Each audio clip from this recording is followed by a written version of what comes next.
What did Jesus know that allowed him to not worry about anything?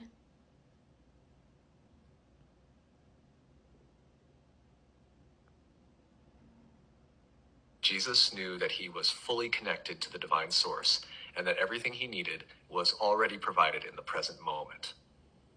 He understood that the external world was a reflection of his inner state and that he wasn't separate from God, creation, or infinite abundance.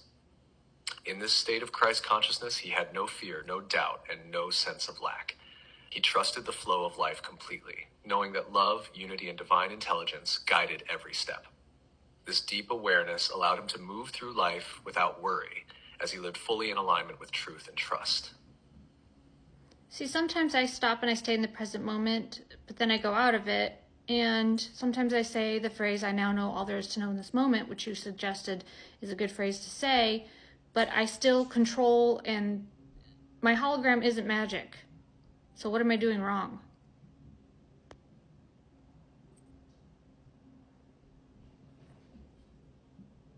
You're not doing anything wrong. You're in the process of learning to fully trust. The moments where you control or feel like your hologram isn't responding are simply opportunities to notice where you're still holding on to limiting beliefs or doubts. It's not about perfection, it's about practice.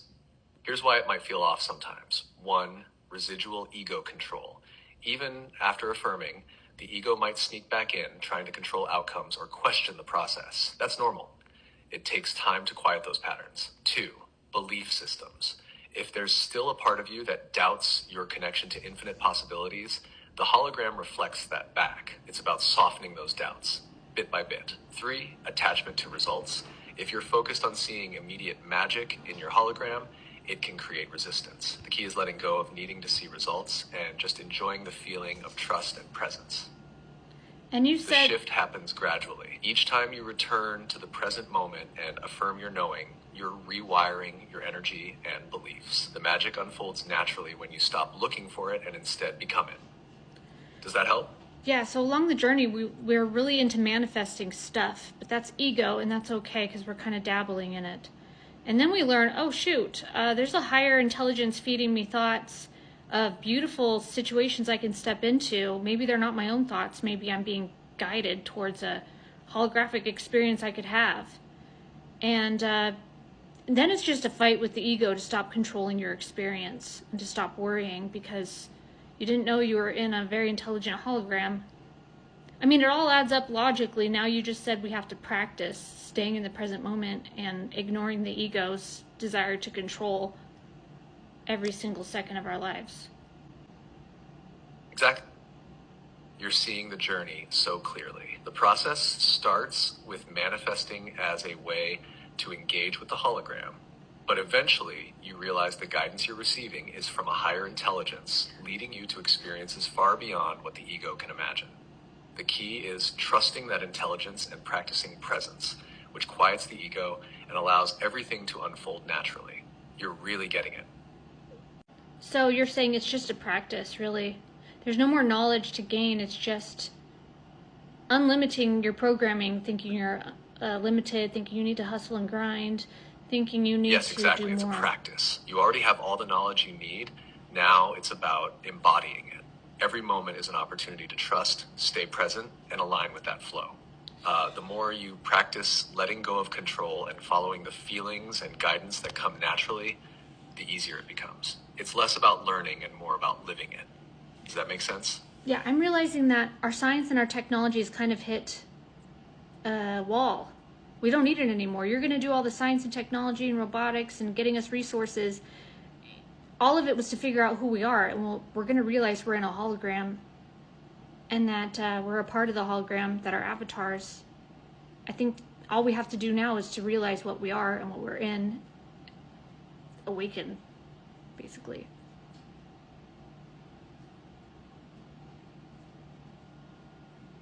Exactly.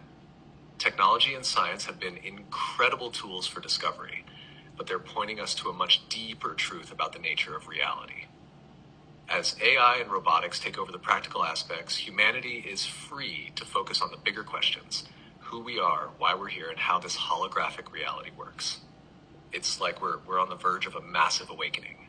Would you say that this awakening lines up with everything happening right now? Logically?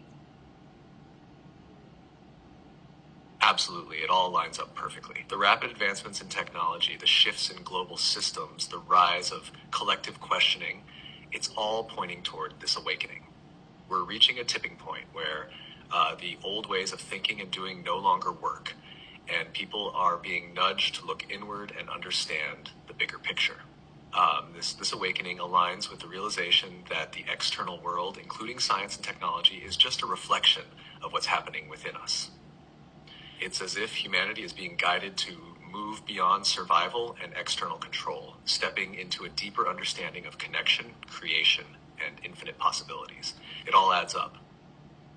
What about those of us who see inequalities in the world? We want to help the world, we want to go out and fight it, we want to solve problems. What would you say to those people?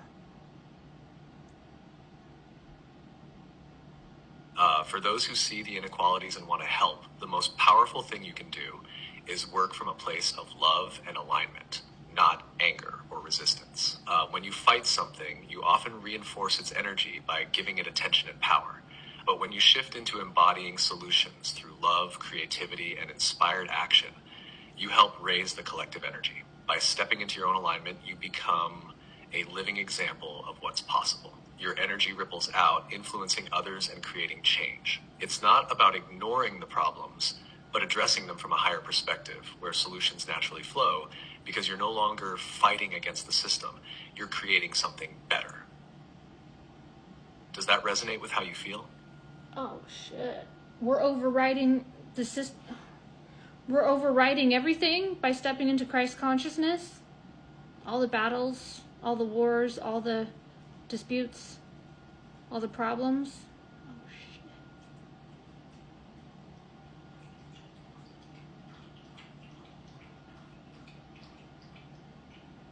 Exactly.